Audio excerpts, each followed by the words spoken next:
Hello. Welcome. Thank you. It's fantastic to have you. Thank you for taking the time to join us here. Thank you for having me. Right. I'm excited. It's the first time for Uber being on that stage. Did you know? I think so. Yes. So it's a premiere. Christoph, let's start with a big, quick, brief intro. So big in terms of like message, but can you tell us a little bit about yourself, your background, personal and professional? Who are you? So my background, my professional background is in travel. I joined the travel industry 25 years ago when we launched a company called Eoghan, right, which was acquired by Expedia. So Greg was not too far from that acquisition. Right. So we launched an online travel management company. We sold our business to Expedia. I stayed a very long time at Expedia and then followed our CEO, Dara Khosrowshahi, to Uber to launch a B2B business at Uber, and that's Uber for Business. When did you launch Uber for Business? We launched 7 years ago. 7, 8 years ago. It was a relaunch. And here for us, what's super important is to bring the best of the Uber platform to corporations. Right. So what excites you most about your role with Uber for Business? It's to build. You know, what I like is to bring disruption to a big industry. And for me, we have built from scratch a B2B business, leveraging the power of Uber, the power of the platform, and we are building a multi-billion-dollar business globally to change the way companies deal with ground transportation. Right, it's very exciting. Yeah. I see you like shining when you talk about it. Always. So, yeah, right. So corporate mobility, right, is evolving rapidly with significant shifts in how businesses manage it. Yeah. And from your EMEA perspective, right, you can talk about many insights from many countries. What key trends are shaping the corporate mobility today? And how do you see this playing out in different countries? I mean, there's regional differences, probably. Yeah, there are some differences, but what we see is a number of global trends. Mm-hmm. The first one is the consumerization of the enterprise. So basically, employees want to use solutions at work that they are using for their personal purposes, especially, and that's a push that is coming from mostly the younger generations. They are using Uber for their personal trips, and they want to use Uber for their professional trips. So consumerization of the enterprise, ease of use, choice, digitalization, that's super important for the riders, but also for the corporations, because they want to get rid of some cost and do some cost savings, transparency and cost savings. Those are the main trends that we find in EMEA, but also in the US, in LATAM, and in APAC. Right, yeah. All right, and I mean, you touched on the digitization aspect, and then, I mean, we talk about technology here, basically. I'm sure Greg told you a lot about that. Yeah, well, everyone, I mean, it's a meta theme, right? We can, I mean, it's shaping so much. So how are you leveraging technology to redefine business travel and commuting with Uber? Is there a special way you approach it with the technology that you're using? So we use the base of the software is the Uber platform, and then we are trying to cater both for the needs of the companies and the needs of the travelers. So when you look at the companies, what they are facing is an issue in terms of fragmentation of supply. So what we do is we bring them the right supply for their business travel. So it's basically strengthening and enriching our B2C platform to make sure that they have the perfect ride for their employees. Combining, for example, here in Germany, we combine the best of PHV companies and taxi supply. So that's what we are doing. So this is for the companies. Big focus on travel policy. Companies are really trying to generate cost savings, and even if they don't want to generate cost savings immediately, they do want to control their spend. So let's say like 10, 15 years ago, they really took control over air spend, hotel spend, car rental, and now they are spending a lot of focus on ground transportation. Oh, right, interesting, right. And you mentioned the younger workforce earlier, right? When you talked about what they expect, and I mean they're now in the corporate world, they're the driving factor. So do you see that implying change in the way companies handle business travel, and does it impact the employee experience? I think absolutely in terms of trends and this younger generation that is coming, there are a number of themes that are super important for their employers. And companies really want to make sure that these people are comfortable within the company, that they retain the talent. And the big themes for them, it's really like sustainability. Mm-hmm. So that's a theme that we have mostly in Europe, but that's quite big. So in all the conversations that we have with our customers and prospects, sustainability is top of mind. Second is ease of use. So it has to work in an easy manner everywhere at any time, and not only when you are here in Germany, but also when you travel to the US, cross borders. Oh, right. Okay, so right. to fight against the fragmentation of supply. And the third point is really choice. Like people, companies now want to offer choice to their employees. Right, yeah, makes sense. Yeah. And from your perspective, and you mentioned it now, the fragmentation is one of probably the challenges you see, but what is the biggest hurdles in mobility management? The biggest hurdles is this fragmentation of supply. That's number one. And you have some people who can be super happy with their local solution, but people travel. You know, like business is about traveling, meeting with customers, with prospects, and what works in a city, in a given city, may not work outside. So the power of the Uber platform is to pull together the best supply. For example, here we have a taxi and PHV. In other markets, we have other fleet providers, etc. And you can use the app wherever you are almost in the world. So that's really fighting the fragmentation and of the supply. And second, bringing visibility and transparency. So companies can really make some savings and exert much more control on the spend and understand what's happening in the spend. I mean, they can make better informed decisions, right? They can make informed decisions, and also it can also mean that they make some savings on one side and they can give more on the other side. For example, what we have seen is a big trend towards late night shift. Companies are paying more and more for late night shift transportation, food in the office, and that could be subsidized by the savings that are generated otherwise. Right, all right. And I mean, as the head of Uber for business in EMEA, you get to interact, I guess, with numerous companies, very different and diverse portfolio, I'd say. So how do you see them using your services in particular? They're using more and more. Yeah. So we are a very fast-growing business. And as I said before, their employees are already using Uber as a provider. So it's really bringing Uber to the world of the corporate world.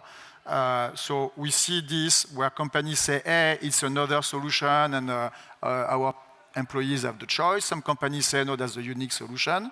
So, and usually it starts with like business travel, then it continues with some commute programs, some events, etc. So there are multiple use cases that we have developed, and actually what we see is really an increased usage year after year. All right. So we are growing very fast. Okay. Is there companies that replace company cars with using So you have multiple cases. So it can be business travel. So it's me traveling from Amsterdam to Berlin to see you. I use an Uber. It's people working late at night, commuting back, going back home.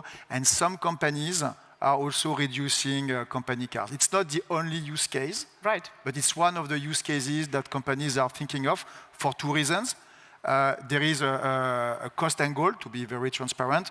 There is also a sustainability angle that says, hey, like when you look at it, we may have too many private cars on the road. It's better to leverage a platform. Yeah, I was thinking about that aspect. That's very interesting, absolutely. right? Absolutely. Yeah, okay. And you mentioned it, the fragmentation, but we also do see fragmentation in our industry in the tech stack, right? And if you look at the corporate world, every sector has these challenges.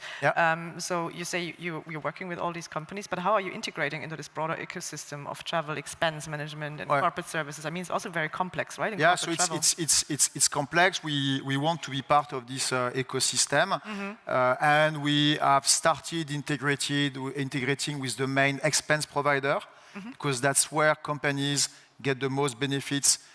Day one, really simplifying the way they manage expenses. They reduce costs and they increase control. And so we are integrating with the main expense providers. In terms of booking, what we find is that travelers and EAs, executive assistants, still like to go direct, and we don't have yet a big ask to be integrated in online booking tools, etc. So it's mostly on expense, then HR databases that we have integrations. And of course, for us, the more integrated we are, the better it is for our business. Right. for I our mean, customers. I hear this since yesterday from any leader here. They're saying partnerships are key, right, and collaboration. Yeah, absolutely. Yeah. Is there any partnership you're very excited about? A new one, or one upcoming one, or one that We have a number of partnerships, on the I will give you two examples. Right. On the tech front, we have I think a stellar partnership with SAP Concur that has worked very well for years, and we really enjoy that partnership. We are building other partnerships in the realm of expense solutions.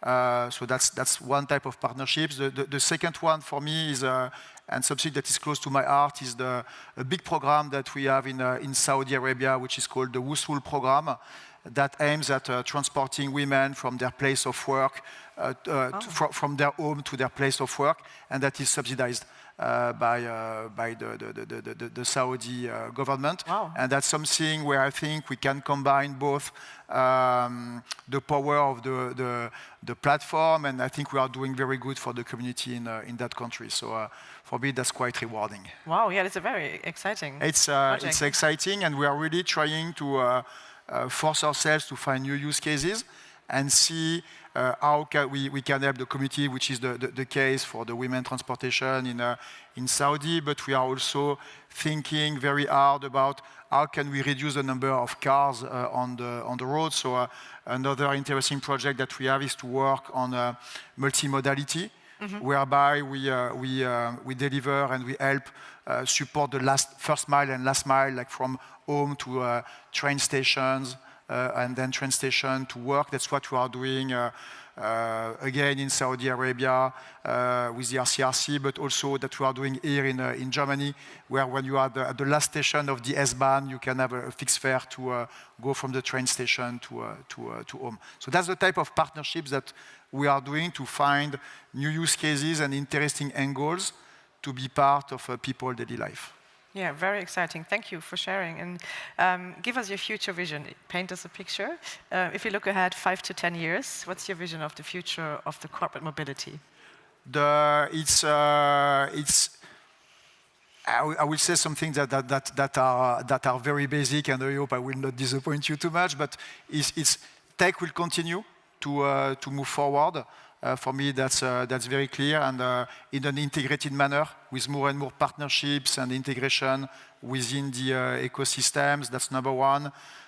Number two, I think we are all working on the artificial intelligence and how it can help accelerate the growth of the industry. So I think it's going very, very fast. We are working on it a lot at Uber, and I know other players are also investing a lot of money in that matter. And the last point, I think that is very important in terms of ground transportation, is autonomous vehicles. So we launched yesterday an exclusive partnership with Waymo in Austin, Texas. That's a big trend. So autonomous vehicle is a massive trend in the ground transportation industry, and that should complement public transportation, taxi, PHV, etc. So I think in 10 years' time, when we meet again, maybe not on stage, but at the cafeteria or on the floor, the picture and the landscape will be massively different. Right. And the AV theme, right, is a massive trend, the autonomous vehicle. But the adoption is still low. When do we expect? What do you expect? When will we have this really? What I see with autonomous vehicle is what we had at the beginning of the internet and what we had at the beginning of the platform players like Uber. So if I project myself 25 years back when we launched Agencia and got then part of Expedia, people were saying, why do you want to do online booking? It is so easy to book a flight, giving a call or sending a fax. Right. So when I said that to my team now, they don't even know what a fax is. But that existed. No? That existed. Same when we launched like the Uber as a platform, it was something new. People didn't know what it was about.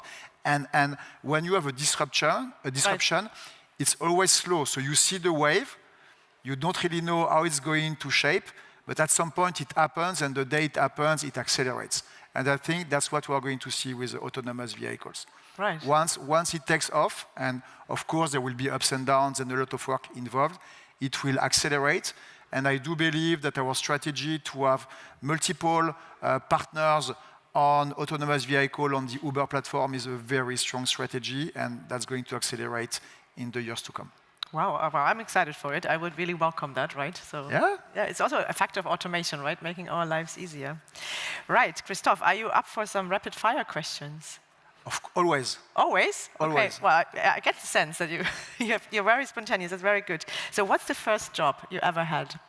So my first job, I was a safari guide in Tanzania. Wow. Ouais. So I was a welcoming tourist in a city called Arusha, going with them on safari, saying, this is a giraffe, this is a lion, this is an elephant. Yeah. It was my first job. So you actually started in the travel industry? I started in the travel at the very bottom of the food chain. Huh? Yeah, but that was my first job. Wow, okay. So do you have one piece of leadership advice that you absolutely swear by? For me, the way I see it is we operate at Uber in a world where we are super ambitious, we give stretch targets, etc. What's super important for me is respect. Great minds don't think alike, and it's respect for what people have in mind and things. So I really encourage everybody to ask their team what they think before you make a decision, and then once the decision is made, you agree to disagree, you just move on. You agree to disagree, right? You agree to disagree. And sometimes there's an executive decision too. For me, that's the way we operate. Right. It's kind of working. And do you have a favorite city for business travel? I like Berlin. You do? Yeah. Oh, welcome to Berlin. Yeah. I love New York. Yes, you do? You either love or hate it, probably. What else? Right? What else? I love New York. What else? I like to go to the Middle East for business travel. Dubai, obviously, but I've also discovered the charms of Riyadh. You know, when I speak to my friends, hey, Riyadh is booming, so they look at me with big eyes and they say, Christophe, like it's time for you to retire and stop all this. No, you know, the Middle East is booming, like Saudi is investing a lot. The country is changing massively, so it's becoming very, very impressive. So I like the countries and the cities that are moving and developing. Right. Well, I take note, and I will visit Saudi Arabia at their booth. Yeah, go. They have a big booth here. Yeah, they have, right. And if you had to describe Uber for Business in 3 words, what would these words be?